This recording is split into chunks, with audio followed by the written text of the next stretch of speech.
Hello guys, आज मैं आपके सामने लेके आया हूँ एक बहुत ही अच्छा एक वीडियो जो है हमारे देश की ही एक बेटी अरुणिमा सिन्हा के बारे में।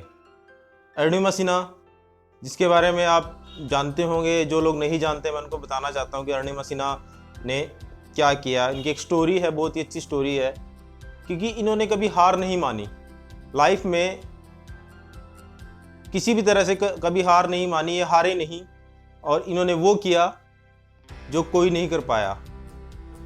पूरे भारत में एक ये अकेली एक महिला है और विकलांग है जिन्होंने एवरेस्ट को फतेह किया है।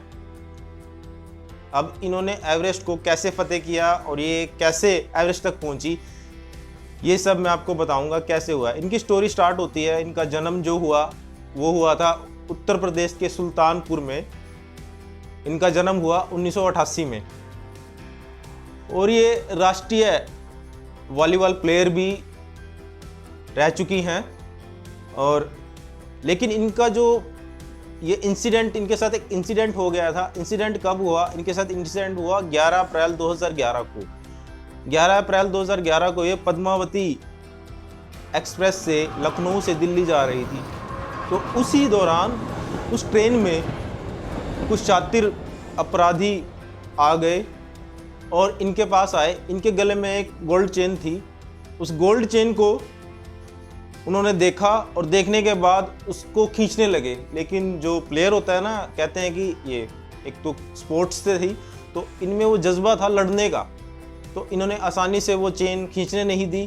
तो इसी बीच वो जो शातिर अपराधी थे उन्होंने क्या किया, चेन खींच के इसको अरुणिमा सिन्हा को बाहर फेंक दिया, ट्रेन से, चलती ट्रेन से बाहर फेंक दिया बरेली के पास। लेकिन इंसिडेंट देखो क्या हुआ, उसी टाइम दूसरी साइड से भी एक ट्रेन आ रही थी दूसरे ट्रैक पे और ये उससे टकराई और नीचे गिरी और जो इनका बायां पैर था वो कट गया। तो आप सोचोगे कि बायां पैर कट गया और उस पूरी रात को उनको देखने वाला कोई नहीं था। 40 से 50 ट्रेनें इधर से उधर होती रही, लेकिन कोई भी इनके पास नहीं आया। ये चिल्लाती रही, रोती रही, लेकिन कोई नहीं आया। और जो आसपास होते हैं ना, कि आसपास कुछ चूहे होते हैं, कुछ होते हैं जो इनके कटा हुआ पार्ट्स था उसको कुतर रहे हैं, ये कर रहे हैं। इनका माइंड कॉन्शियस बिल्कुल काम कर रहा था, लेकिन शरीर बिल्कुल भी काम नहीं कर रहा था।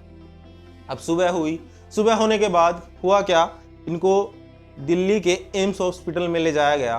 दिल्ली के एम्स हॉस्पिटल में इनका इलाज 2 से 3 महीने चला और 2 से 3 महीने में इन्होंने, जब इनको होश आया, पहले तो जब इनको होश आया, होश आने के बाद इन्होंने देखा कि इनका तो बायां पैर तो है नहीं।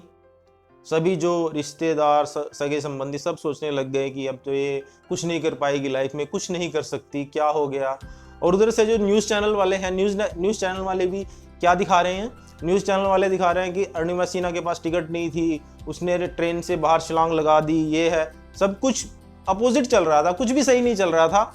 और फिर इन्होंने उस बेड पे ही लेटे हुए हॉस्पिटल में ही ये सोच लिया कि अब तो सबसे टफ गेम का पार्ट बनना है। उन्होंने सोच लिया कि मुझे एवरेस्ट फतेह करना है। तो सोचना और करना बहुत मुश्किल होता है। सोचने भर से कुछ नहीं होता, हमें उसके लिए बहुत कुछ करना पड़ता है। अब जैसे ही इनको हॉस्पिटल से डिस्चार्ज किया गया, तो डिस्चार्ज करने के बाद सबसे पहले जो लोग होते हैं, अगर हम डिस्चार्ज होते हैं सबसे पहले हम घर जाने की सोचते हैं, लेकिन उन्होंने घर जाने की नहीं सोची। इन्होंने जो माउंट एवरेस्ट को फतेह कर चुकी थी विजेंद्री पाल जी, उनके पास जाने का सोचा। तो इनको उनके पास ले जाया गया। अब इनकी बात कोई मानने को तैयार नहीं था कि तू एवरेस्ट को फतेह कर लेगी, क्योंकि एवरेस्ट को फतेह करना इतना आसान नहीं है और ऊपर से तो तू विकलांग हो चुकी है, तो कैसे फतेह करेगी। लेकिन वो एक पहली महिला थी इनके घर के अलावा जिन्होंने इस पे विश्वास किया कि हाँ तू फतेह कर सकती है। जब इन्होंने विजेंद्री पाल जी को बोला कि मैं एवरेस्ट को फतेह करना चाहती हूँ, तो उन्होंने बोला कि तूने फतेह कर लिया, तो सिर्फ अभी तो बस एक डेट आनी बाकी है। तो वहाँ से इसका हौसला बढ़ गया और इसने सोचा कि हाँ मैं कर सकती हूँ। लेकिन वही बात फिर से आती है कि कहने में और करने में बहुत फ़र्क होता है। बोल तो दिया, अब करे कैसे।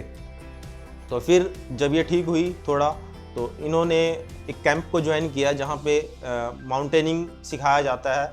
तो वहाँ पे सबसे पहले और भी जो लोग थे वो भी आते थे, प्रैक्टिस करते थे। तो जब उनका बेस कैंप होता था, वहाँ से जब ये चलते थे और वापस आते थे तो सभी को आने में सिर्फ बहुत कम टाइम लगता था, लेकिन इनको पूरे 2 से 3 घंटे लग जाते थे वहाँ से आने में।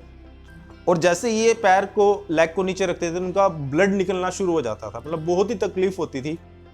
और ये सोचती थी कि हाँ, कि तूने क्या किस पंगे में पड़ गई, क्या सोच लिया, क्या सोचा था कि तू माउंट एवरेस्ट को फतेह करेगी। लेकिन फिर भी हार नहीं मानी। तो इन्होंने बोला कि अब तो तुम मेरे से फास्ट आ रहे हो, मेरे से जल्दी आ रहे हो, लेकिन एक टाइम ऐसा आएगा मैं तुमसे पहले आऊंगी। और कुछ दिनों के बाद भी ऐसा ही हुआ।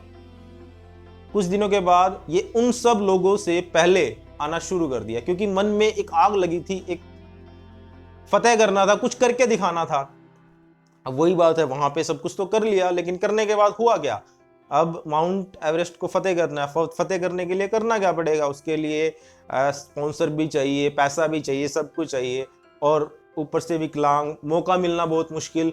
तो करे तो क्या करें? उसके लिए इन्होंने क्या जैसे तैसे जुगाड़ करके, जैसे मर्जी करके क्या किया, स्पॉन्सर भी ढूंढे, उनको मिल गया। और एवरेस्ट फतेह करने का टाइम आ गया कि अब ये एवरेस्ट के ऊपर जाना है आज।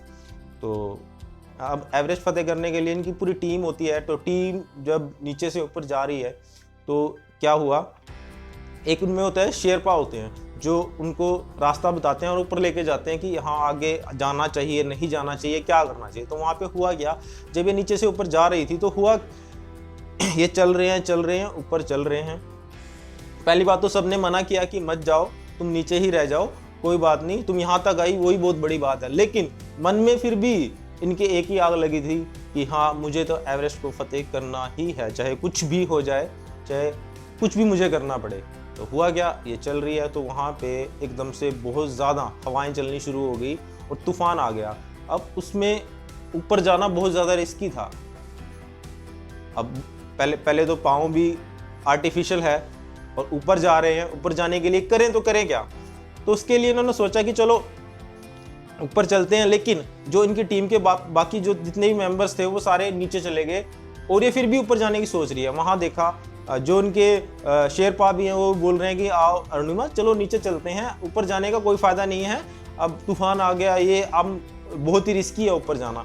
और जहाँ पे रुके वहाँ पे देखे इधर भी मतलब लोग मरे पड़े हैं जो वहाँ तक पहुँच नहीं पाए, ऊपर से नीचे आते हुए या ऊपर जाते हुए, लेकिन उनको लांग के ऊपर जाना था। तो इसने सोचा कि अरुणिमा, अभी तो तेरे पास लास्ट एक मौका है, अगर अभी कर दिया तो कर दिया, उसके बाद कोई भी तुम्हें ये मौका नहीं देगा। इसने सोचा कि नहीं, मुझे तो ऊपर ही जाना है। और वहाँ पे एक बात और हो गई, शेरपा बोल रहे हैं कि अरुणिमा, तुम्हारी जो ऑक्सीजन है वो भी खत्म हो रही है, तो जल्दी से नीचे चलते हैं, कोई बात। उसने बोला कि हो जाने दो, कोई बात नहीं, हम तो ऊपर जाएंगे। तो कोई बात नहीं, थोड़ी देर के बाद अरुणिमा माउंट एवरेस्ट के टॉप पे थी, चोटी पर।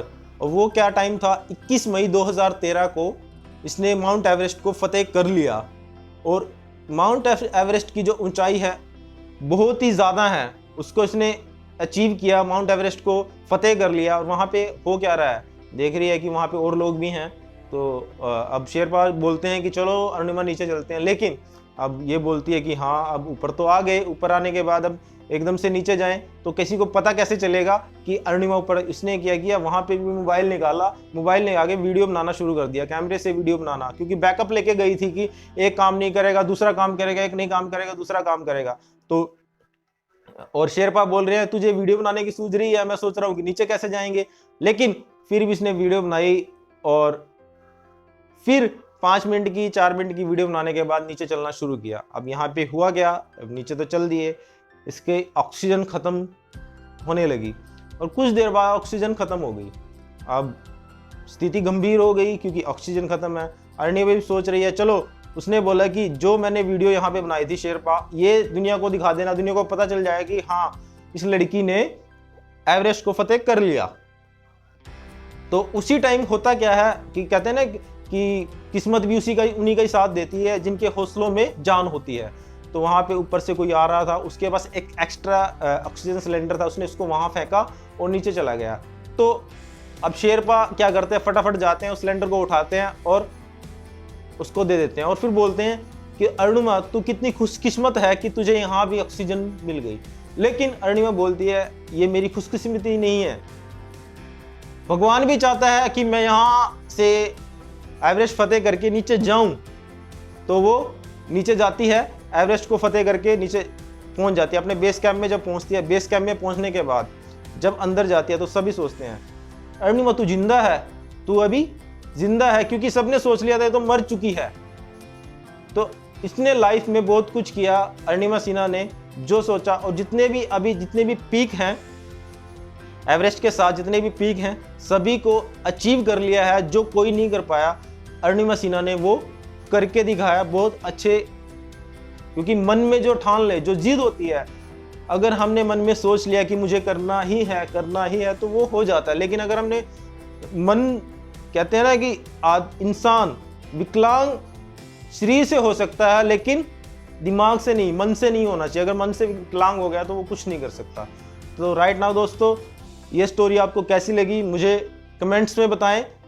और ऐसी इंटरेस्टिंग स्टोरीज, ऐसे इंटरेस्टिंग फैक्ट्स मैं आपके सामने लेके आता रहूँगा। मेरे चैनल को सब्सक्राइब करें, शेयर करें और ऐसा ही मेरा हौसला बढ़ाते रहें। Thank you so much. अभी तो इस बाज की असली उड़ान बाकी है, अभी तो इस बाज की असली उड़ान बाकी है, अभी तो इस परिंदे का इम्तहान बाकी है। अभी मैंने लांघा है समुद्रों को, अभी तो पूरा आसमान बाकी है।